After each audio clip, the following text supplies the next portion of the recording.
Ya, baik teman-teman yang baru pertama kali menonton video ini mungkin baru melihat ada video yang diproduksi oleh Cemeti dalam rangka tur pameran. Jadi dalam rangka menyiasati situasi COVID, Cemeti sengaja berinisiatif untuk memproduksi video ini supaya teman-teman yang tidak berkesempatan melihat pameran bisa mengetahui lebih jauh dari penyelenggaraan pamerannya. Nah, dan kali ini kita akan melihat pameran berjudul Reconstructed Biotop. Itu pameran yang menghadirkan karya dari Elia Nurvista dari Indonesia dan Yong Ho Lee dari Korea Selatan. Oke, sekarang saya akan memperkenalkan senimannya, Mbak Elia. Halo. Mungkin bisa dikenalkan dulu, Mbak, tentang Oke. biografi singkatnya. Oke. Terima kasih Mas Zikri. Nama saya Elia Nurvista, biasa dipanggil Elia, seniman yang aktif berkarya di Yogyakarta, di Indonesia. Lalu ini pameran saya bersama rekan saya, Yong Ho Lee, yang saya temui waktu kita ikut program residensi bersama di Berlin di Kunstlerhaus Bethanien di tahun 2018. Ya, kalau ya mungkin kamera bisa lanjut jalan. Kita akan mulai tour. Satu persatu akan membahas karya dari Mbak Elia. Tapi saya akan memberikan sedikit pengantar tentang bingkaian kurasi dari pameran ini. Sebenarnya pameran ini berusaha mencoba menarik kesamaan paradigma praktis artistik dari Mbak Elia Nurvista dan Yong Ho Lee. Dan judul Reconstructed Biotop ini sebenarnya terinspirasi dari salah satu judul karya Yong Ho Lee yang ngomongin tentang situasi masyarakat hari ini yang sudah termediasi dan kita berada dalam situasi yang terkontrol secara digital. Jadi judulnya Biotop Protectorate, Temporary Protectorate. Dan pameran ini sebenarnya juga mencoba memprovokasi definisi baru dari sebuah pameran yang kita lihat sebagai biotop kultural yang sengaja dikonstruksi untuk ngomongin sesuatu yang walaupun dia artifisial tapi dia bisa menjadi jendela kita untuk melihat hal yang lebih nyata atau lebih hidup gitu. Sebenarnya yang menarik juga mungkin Mbak Ele bisa sharing ke kita tentang ini negosiasimu dengan dalam proses membangun pameran ini gitu, karena seperti yang kita tahu bahwa praktikmu dan Yong Ho itu sangat jauh berbeda ya. Yong Ho dia fokus pada kegiatan praktis yang berbau audiovisual dan bunyi, sementara kamu dari awal fokus pada persoalan pangan. Itu bagaimana kemudian kamu mencoba menarik ulur teganganmu dengan Jadi di awal sebenarnya waktu kita ingin memamerkan kembali karya-karya, jadi ada dua karya yang sebelumnya saya produksi di waktu ikut program residensi di Berlin, itu yang saya pamerkan di pameran tunggal yang juga Yong Ho di sana. Kemudian sebenarnya di awal kita berpikir bahwa semudah mungkin kita bawa saja kedua pameran tunggal ini menjadi satu gitu, tanpa waktu itu kita belum berpikir bagaimana kemudian membuat kerangka atau nge-frame-nya menjadi satu wacana yang kemudian bisa diambil gitu dari kedua praktek ini. Saya juga dibantu untuk Yong Ho dan Zikri kemudian ikut mengurai gitu kata kunci misalnya, atau persoalan dari waktu itu ada proses untuk membuka antara praktekku dan isunya gitu, dan juga dengan Yong Ho. Negosiasi yang terjadi tentunya dengan bentuk aku mengembangkan karya sebelumnya gitu. Itu tadi terkait yang sebenarnya ini menurutku menarik, karena terus aku jadi melihat misalnya persoalan kalau tadi bagaimana hal-hal sekarang dimediasi oleh teknologi misalnya, itu yang kemudian aku tuangkan ke bentuk-bentuk barcode atau hal-hal yang bertebaran di internet gitu. Itu bagian dari cara kita hidup hari ini. Terus juga identitas kita yang kemudian sangat termediasi oleh teknologi gitu. Jadi ada banyak pembicaraan baru dalam melihat karyaku yang lama, itu yang menjadi jalan masuk untuk aku bikin dua karya baru lainnya di proyek ini, di pameran ini. Oke, kalau dari sini itu sebenarnya udah langsung kelihatan ya, ada dua gambar yang tergantung, kemudian di belakang ada video, dan di sini juga ada video. Nah sebenarnya dua karya yang ada di depan ini karyanya Mbak Elia yang dia produksi ketika mengikuti residensi di Jerman tahun 2018 sampai 2019. Mungkin bisa jelasin Mbak ke kita tentang proyekmu. Jadi sebutnya apa sih cara mengejanya, Fruitling? Fruitling. Dua karya dalam seri itu ada di sini, yaitu ini Savage Noble Series. Savage Noble Series ini jadi sewaktu berada di program residensi 1 tahun itu, aku baru pertama pindah ke Berlin gitu ya, maksudnya aku melihat dinamika kotanya, terus isu-isunya apa saja, terus juga kehidupan sosial, politik dan culture dan budaya gitu. Nah, ada banyak persoalan yang kemudian diangkat, itu persoalan imigran. Jerman itu terkenal sebagai negara yang membuka pintu bordernya untuk para imigran, tapi bukan berarti persoalan imigran tuntas begitu saja gitu ya. Ada banyak sekali persoalan-persoalan. Aku sebenarnya pengen tahu lebih ke hal-hal itu gitu, karena waktu itu sewaktu aku ditempatkan di satu program residensi yang menurutku itu punya banyak sekali privilege. Kamu diundang untuk lihat pameran-pameran, kamu ditemui oleh orang-orang yang siapa yang mau kamu temui, misalnya kurator siapa gitu, kamu bisa terus nah itu kemudian yang membuka kayak ternyata ya isu-isu itu juga banyak diangkat secara sosial politik dan budaya gitu, termasuk di pameran-pameran yang aku lihat wacananya begitu beragam, tapi juga menurutku cukup kompleks dan membingungkan gitu ya ketika mau membicarakan hal ini dalam ranah seni, sementara di kehidupan yang real kayak misalnya program gereja, program ya kayak inisiatif orang-orang itu sudah banyak sekali yang ngomongin soal imigran sendiri. Terus kemudian aku jadi membayangkannya, ini kan sebenarnya memetaforakan persoalan imigran ini dengan satu produk eksotis, yaitu buah-buahan tropis gitu. Nah, sewaktu aku di Berlin itu juga sebenarnya aku secara tidak sadar kemudian aku tuh banyak mengeksotisasi hal-hal yang baru aku temui, misalnya di buah-buahan. Itu pertama kali aku makan buah delima, buah fix, buah kurma yang fresh dan yang kebanyakan dari Mediteran gitu ya buah-buahannya. Terus di situ juga aku suatu hari pernah menurutku ini cukup menarik ketika ada orang, biasanya jualan buah tuh orang-orang Turki gitu. Aku berusaha ngomong pakai bahasa Inggris, dia nggak mengerti, dia minta aku ngomong pakai bahasa Jerman, aku nggak bisa ngomong pakai bahasa Jerman, terus jadi ada intensi antara ketika kita ngobrol gitu, kayak cukup intens, kayak dia kayak sebel gitu, kok aku nggak bisa ngomong pakai bahasa Jerman, sementara aku juga merasa dia, jadi ada persoalan foreign, yang asing, yang terus kemudian hal itu yang terus aku gali gitu. Nah, untuk di proyek yang ini, di karya yang ini nih, sebenarnya kemudian aku mempersoalkan persoalan label-label dari persoalan eksotisasi, terutama yang terlihat di stiker-stiker di label-label buah gitu yang bertebaran di pasar-pasar Eropa gitu, kayak misalnya di supermarket gitu, kayak ada Latin Pride, terus kebanyakan sih buah-buahan dari ini ya Amerika Tengah gitu yang diimpor ke sana atau dari Cina gitu. Nah, terus kemudian aku juga tertarik dengan persoalan gambar-gambar still life atau gambar-gambar yang menurutku persoalan ini ya postkolonial itu masih sangat kerasa di bentuk-bentuk kayak sebenarnya gimana kita melihat peradaban seni barat lewat still life gitu, itu kayaknya satu hal yang adiluhung gitu. Nah, terus itu kemudian aku campur gitu. Jadi sebenarnya ini 2 dari 7 seri karya yang 5 itu lukisan-lukisan orang yang pergi ke voyage kayak mendatangi Pasifik gitu, kemudian mereka melukiskannya dengan cara-cara yaitu tadi mengeksotisasi. Terus itu juga aku ambil, jadi sebenarnya hampir semua source ini aku download dari internet. Gitu lah. Tidak ada yang aku bikin sendiri gitu, kemudian aku collage ini untuk karya ini. Kalau video ini sendiri bagaimana?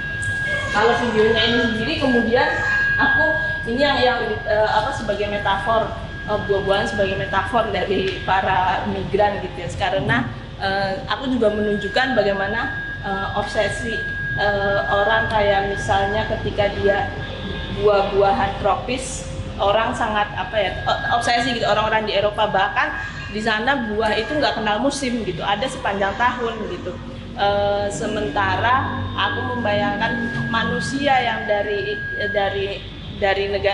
wilayah selatan gitu tidak diterima bagaimana mereka terobsesi dengan produk-produk dari selatan. Nah, terus di karya yang ini nih sebenarnya aku nemu, jadi ternyata di UN itu AU punya standar sendiri untuk menerima buah-buahan impor dari luar AU gitu kan. Jadi AU itu ekonomi impor ekspor perjanjian semua jadi satu kan, jadi satu Eropa Union gitu. Nah, mereka tuh punya misalnya kalau pisang lengkungnya harus berapa, jadi standar harus kayak gimana gitu-gitu. Nah, ini sebenarnya aku campur juga dengan teks-teks yang biasa aku temui ketika misalnya yang ada di standar EU itu aku campur dengan teks-teks yang aku temui, misalnya waktu itu aku harus extended visaku gitu, terus jadi tahu kayak bagaimana kamu harus saya terintegrasi gitu. Kata integrasi itu sangat cukup problematis gitu di Jerman gitu, karena banyak sekali lembaga yang ingin mengintegrasi orang-orang dari luar supaya tahu bagaimana cara hidup menjadi Jerman. Ya.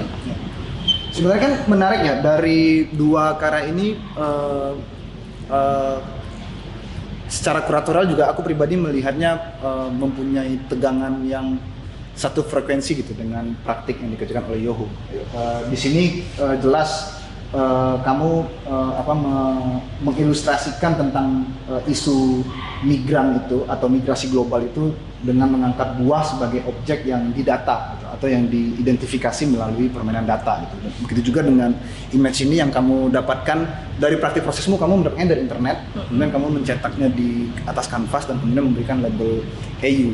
Dan memang dengan sengaja kemudian secara kuratorial dua image ini, dua gambar ini kita gantung dan itu bersanding dengan video Yongho Biotok Temporary Protectorate yang ngomongin tentang situasi masyarakat termediasi gitu. Secara tampilan visual juga kayak memunculkan gaung tentang permainan data gitu. Image-image yang melayang di dunia virtual yang mana itu menjadi sesuatu yang sangat arbitrer dan itu menjadi informasi yang menerpa kita sekarang. Kamu sendiri ketika aku tawarkan bingkai kurasi semacam itu, gimana kamu punya pandangan tentang? Dengan kurasinya seperti tadi yang sudah aku bilang di awal gitu, aku cukup tertantang, maksudnya dengan caramu melihat karyaku sebelumnya gitu, itu juga jadi jalan untuk mengembangkan karya yang baru gitu. Terus aku sebenarnya cukup senang dengan cara bagaimana ini di display ya gitu, kayak itu tadi misalnya dia melayang terus jadi pendisplayan ini memang Zikri punya ide untuk menaruh ini, kemudian aku mengisinya dengan itu tadi tersebar instalasi dan kotak-kotak gitu, jadi membuat itu tadi bayanganku soal informasi dan dia terfragmented gitu, dia bertebaran tapi juga sangat terpisah satu sama lainnya gitu ya. Jadi aku merasa yang juga cukup baru di aku dan aku cukup senang itu adalah cara mendisplaynya gitu. Buatmu dalam project Food Spinner ini, posisi objek dari kotak-kotak buah itu apa sih? Kenapa itu menjadi core banget gitu dalam kedua ini atau bagaimana? Ketika kamu menggarap isu ini, ya, mendevelop isu ini. Yang waktu di awal, yang sebelumnya aku menggunakan kotak buah itu pameran di Frankfurt gitu, karena di situ aku juga mendisplay buah lebih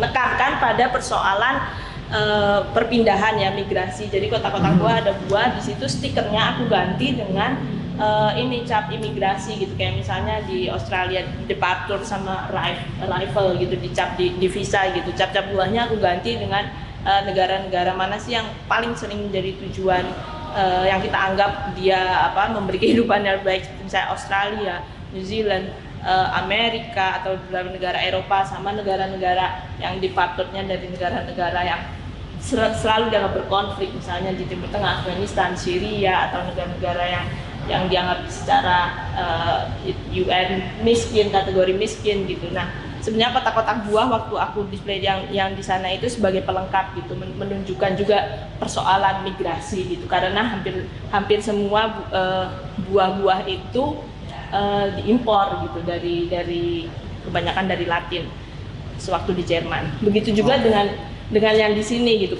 Sebenarnya di awal aku tidak ingin menampilkan kotak-kotak buah, cuman kemudian satu hal yang aku sadari ketika aku menemukan ini juga persoalan impor gitu. Jadi hampir semua kotak-kotak buah ini diimpor dari Cina gitu, buah-buahan.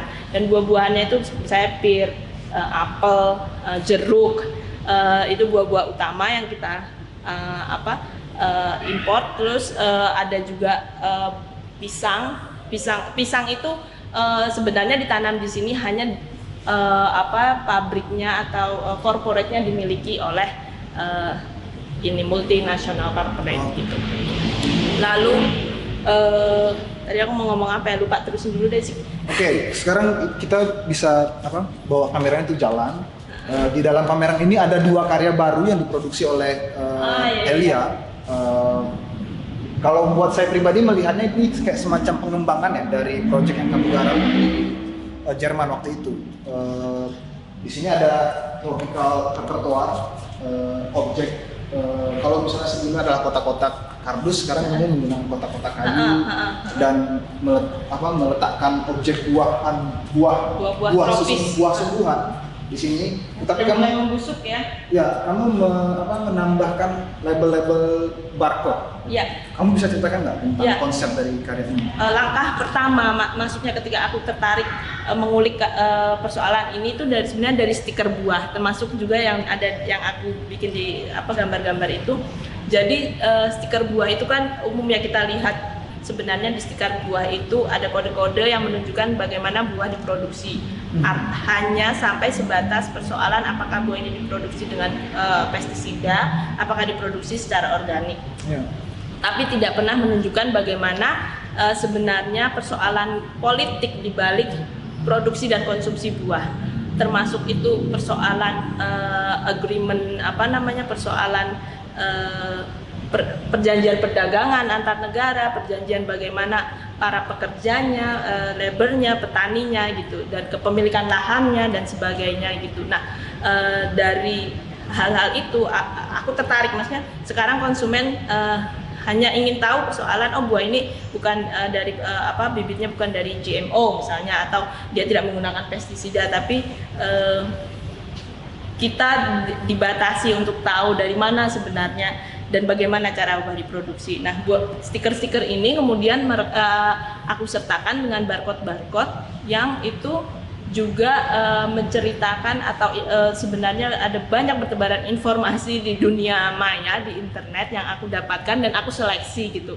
Ketika kita ngomongin buahan, banyak banget ada yang nyeritain soal vitaminnya, soal apanya, tapi juga menceritakan misalnya soal buruhnya gitu, bagaimana dia tinggal, terus bagaimana obsesi orang terhadap buah. Pokoknya hal-hal yang aku anggap menarik dari dunia perbuahan, bukan cuma soal politik tapi juga misalnya soal identitas, soal obsesi, soal buah sebagai itu tadi material sendiri yang menurut itu menarik.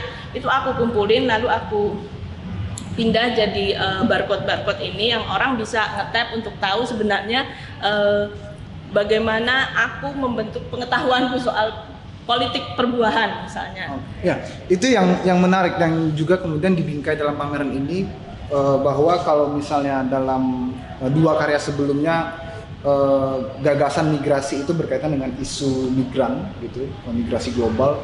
Dalam praktik penggarapan karyamu juga sebenarnya juga menunjukkan bagaimana gagasan atau informasi itu juga mengalami migrasi melalui transaksi digital dan teknologi yang kita gunakan sekarang. Dan menurutku praktikmu dalam menggarap karya ini mencerminkan hal itu.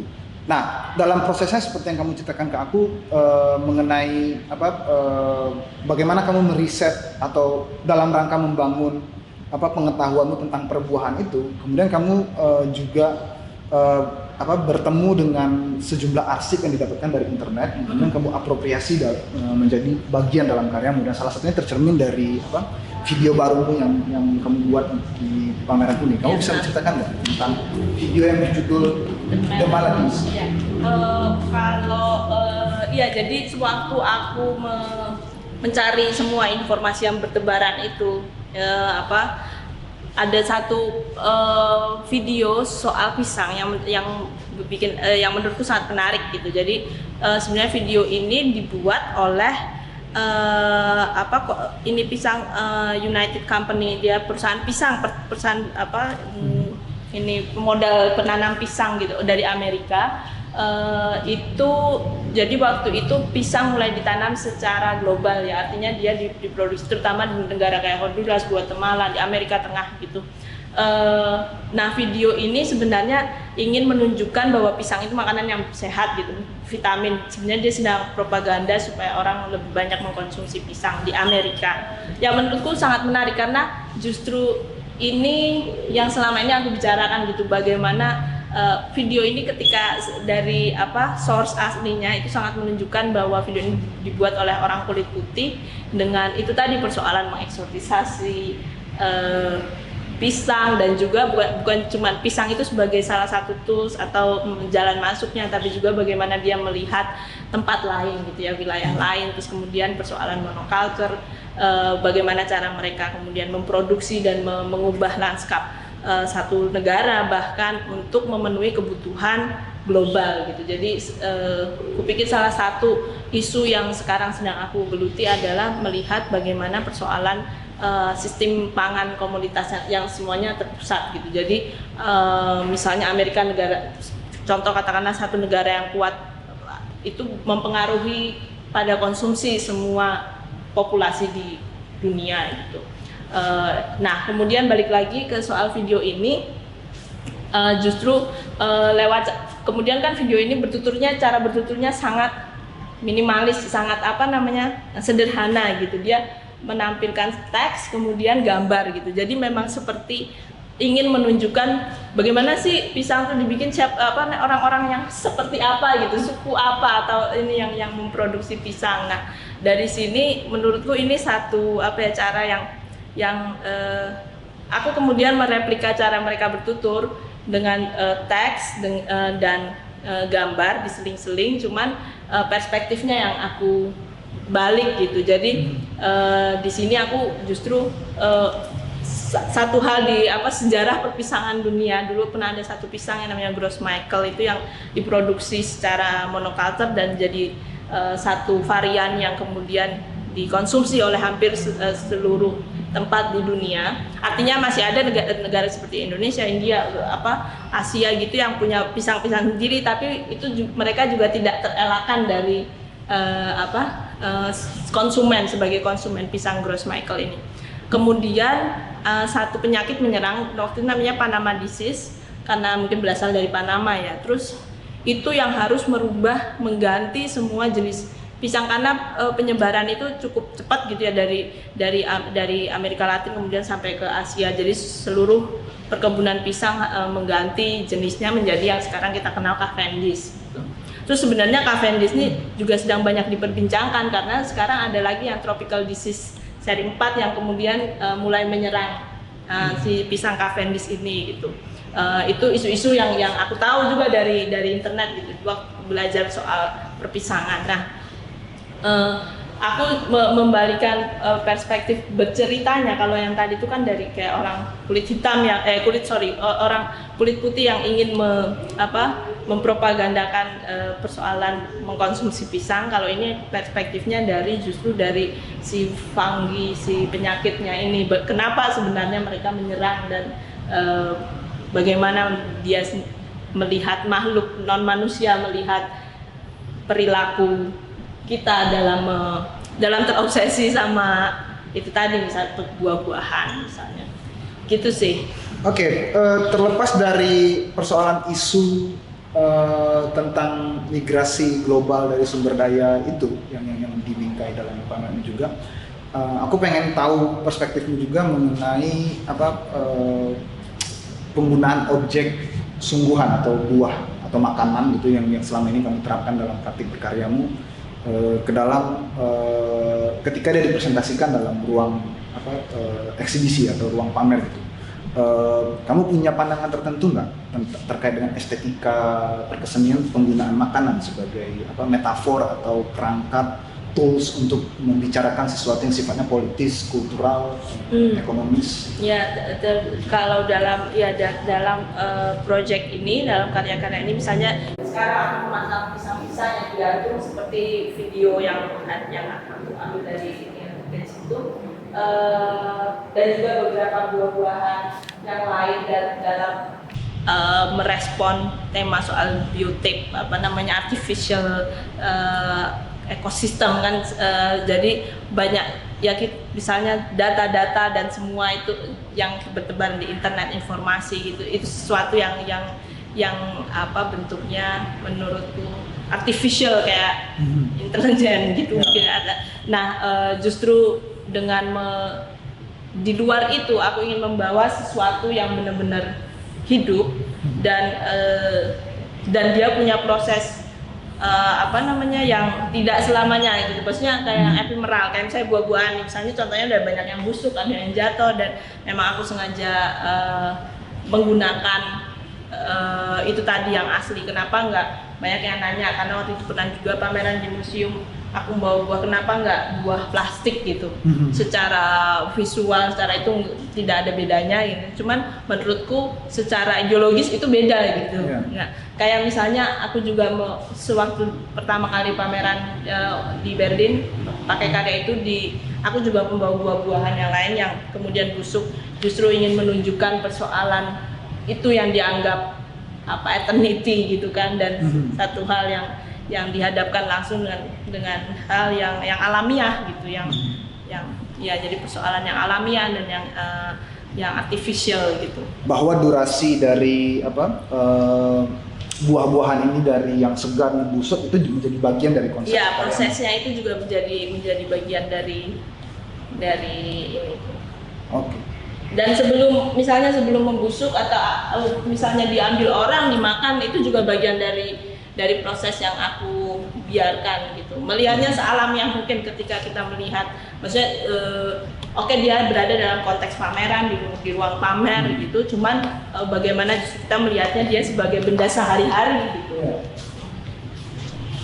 Nah, setelah pameran ini kemudian terrealisasi, refleksimu sendiri dalam prosesnya bagaimana? Kemudian dengan Yongho, atau kamu punya bayangan untuk proyek selanjutnya terkait dari apa yang kamu garap di sini? Mungkin kamu bisa share. Oh iya, kalau kupikir aku juga cukup tertarik ya melihat metode Yongho berkarya dan juga karya-karyanya sendiri gitu.